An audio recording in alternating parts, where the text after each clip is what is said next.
Hi, welcome back to the Calcin Buff. Another part, new part called Masters. So, in this part, we'll go through the masters in detail.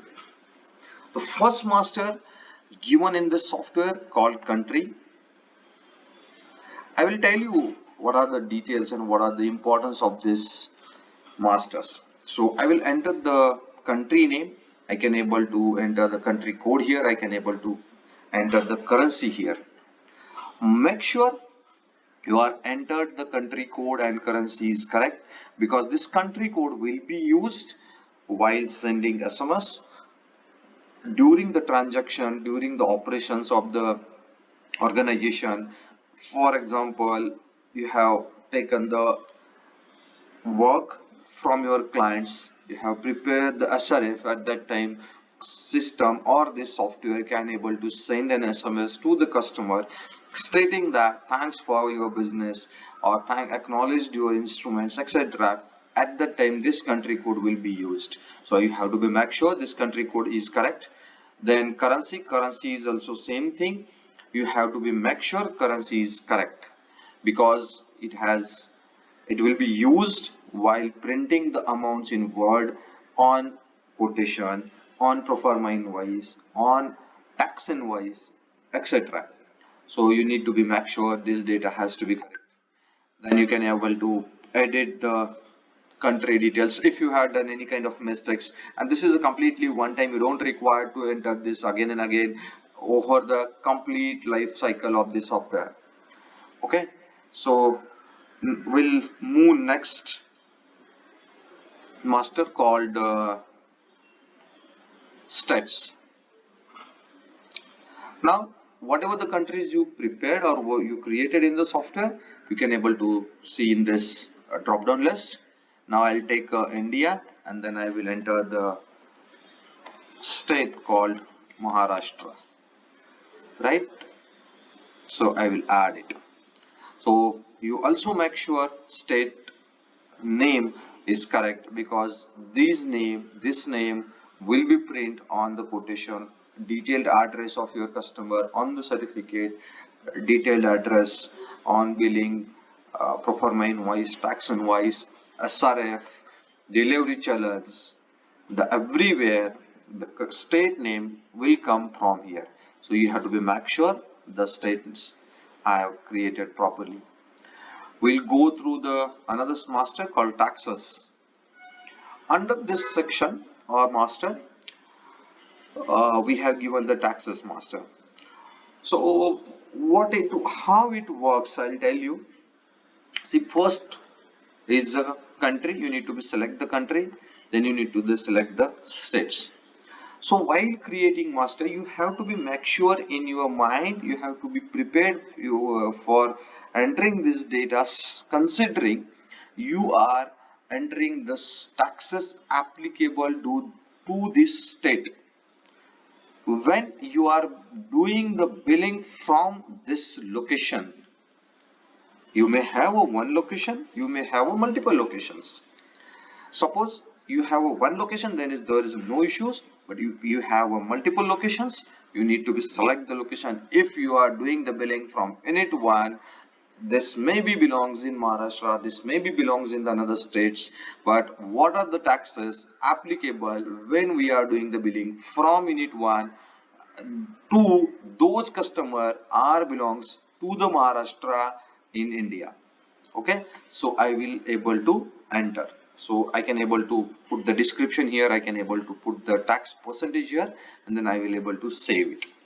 So once you save it, then software will take automatically taxes to those every customer as per the billing location and as per the states of that particular customer address which you have selected, where you are preparing the quote or invoice or maybe tax invoice, etc. So you cleared it, I hope. We'll move another master called customers. Under customer, we have three sections. The first section is basic details. Another section is address, and third section is contact details. So I will tell you about the first section.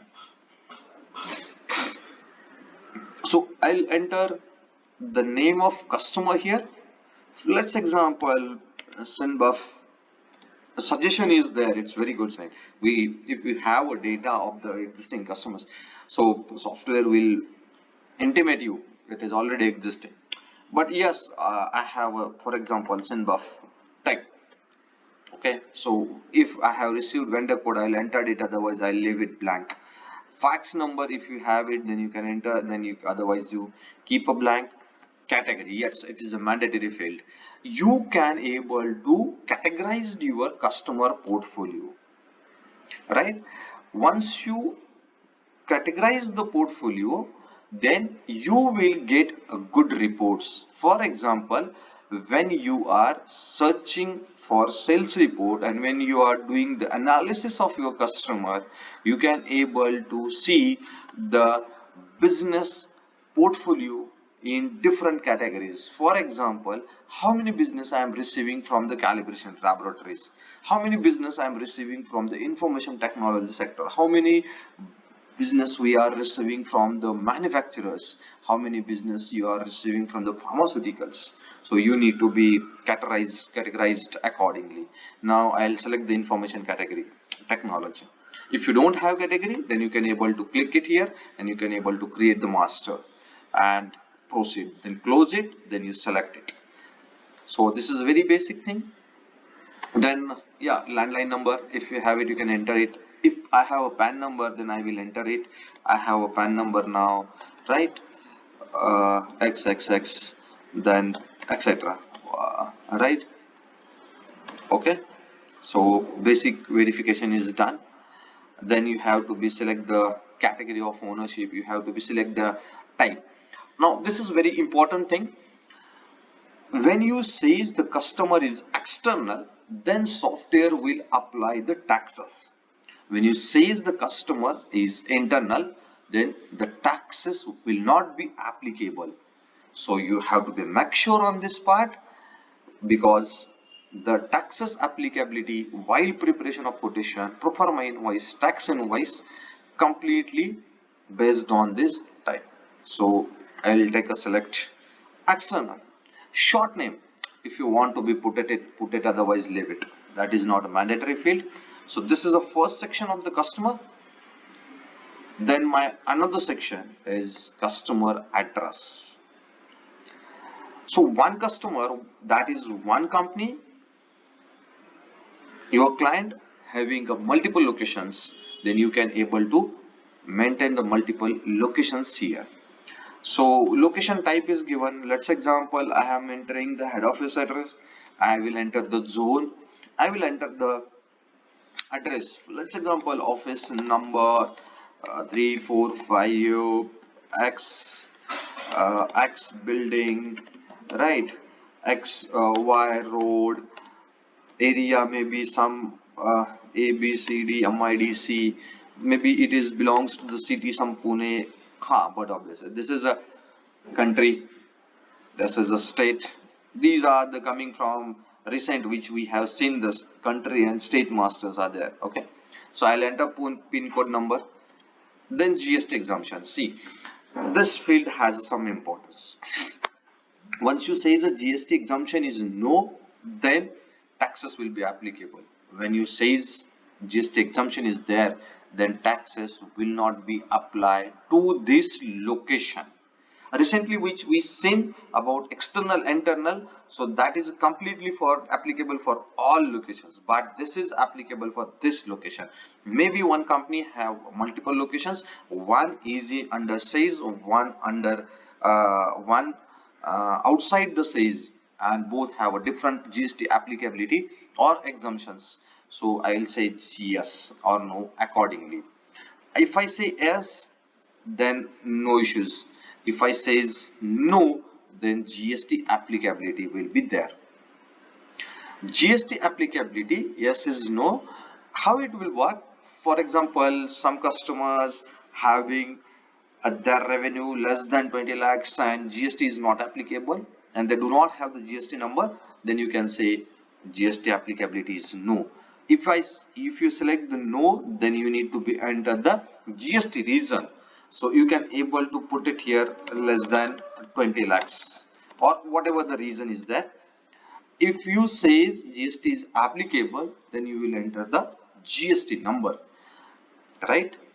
And similarly, GST applicability is no, then GST taxes will not be applicable on the quotation or while the taxes invoicing. So I'll go with the yes. I will enter the GST number. Okay.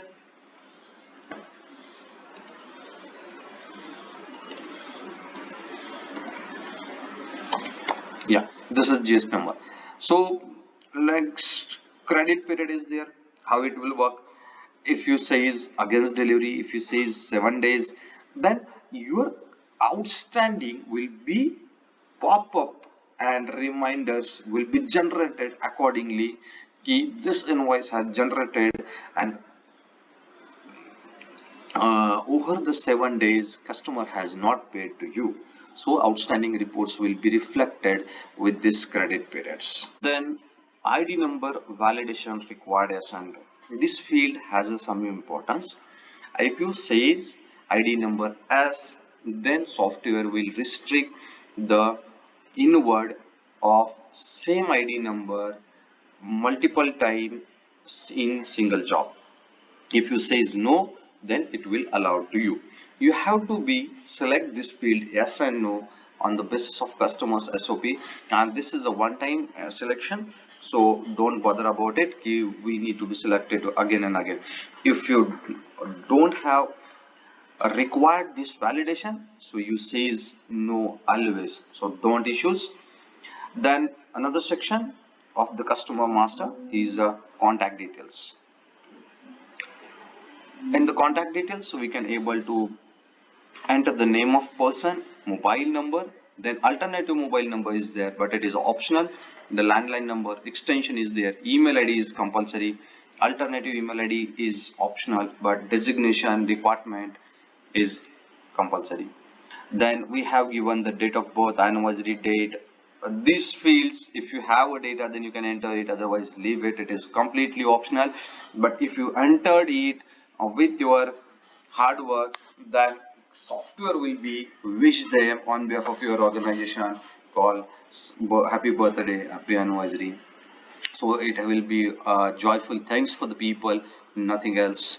And this is about the section third of the customers. So again we'll come back to the customer section for review prospect. So this is your first section of the customer master. You have to be enter the basic details, then you need to be enter here customers location details, and you need to be enter the contact person here. So this is about the complete customer master. We'll move to the another masters called vendor. Under vendor master, it is more or less similar like a customer master, but there is a difference of vendor code. The vendor code is not here. We are generating the vendor code for our vendors, right? So you need to be enter the name of vendor, fax number is there, category is there, but obviously this category will help you out. A landline number is there, PAN number, ownership, and external internal is there. This external internal also clearly work as a customer master. If you says external, then while issuing the PO, taxes will be applicable. If you says internal, the taxes will not be applicable to that vendor. So you need to be decide accordingly. Then the another section of vendor master is addresses.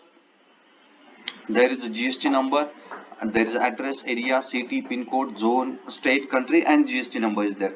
Same, you can able to manage the multiple locations of vendors as well. Then the another part is a contact number. So vendor contacts you can able to maintain here. Multiple contacts, yes, it is possible. So this is about the vendor master. Then courier companies. Whatever the courier company name you want to create it, you can enter here, right? And then you need to be enter the tracking website. Now how it will be work tracking website? You need to be select take the URL from the website where the tracking is. I'll take an example. I'll search Blue Dart. This is my courier company. I will go through the website. This is a web bill number. Here we can track it.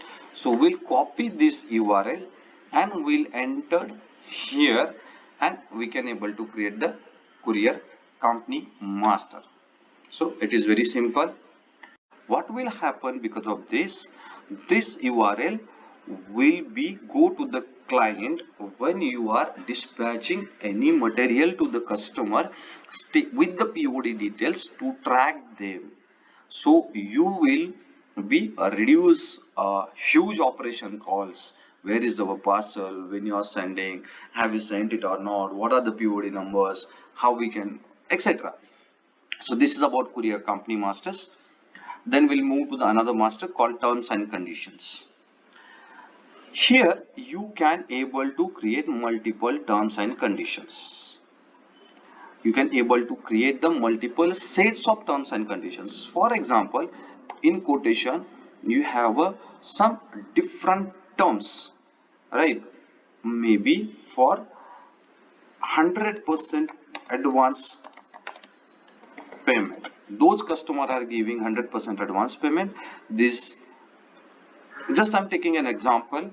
For those customers we can give these terms and conditions, okay, and the customers those are giving the 50% advance payment, right,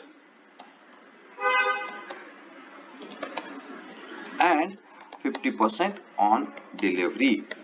So for this we are using for some another terms and conditions. Then we'll move to the next master called instrument.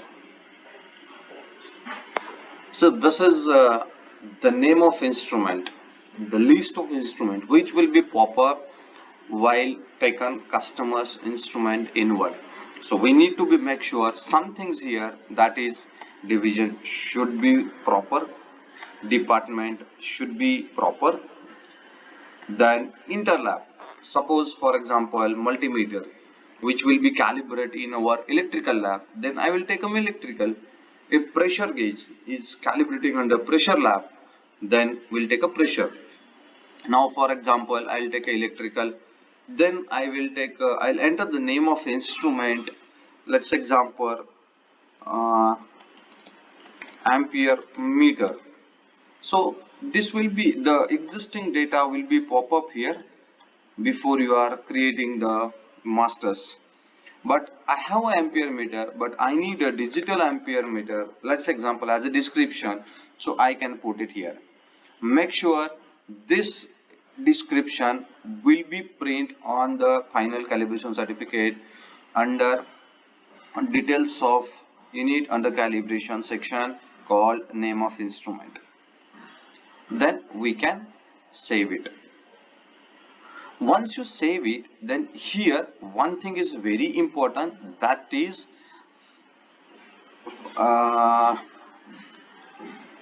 we'll go through the edit and remove section. That is, now this is the entry which we have created. Now here if I modify it, then I can able to modify the interlap, I can able to modify the instrument name, technical code, but we cannot modify the division and department. It is not allowed in the software. So you have to be make sure these two fields are has to be very proper while creation of any master data entry. Yes, still you have done the mistake, then you have a provision to remove this entry by using the delete option. Then you create a new entry, no issues at all. Okay, so this is about the sections called master instruments. So I will review it again.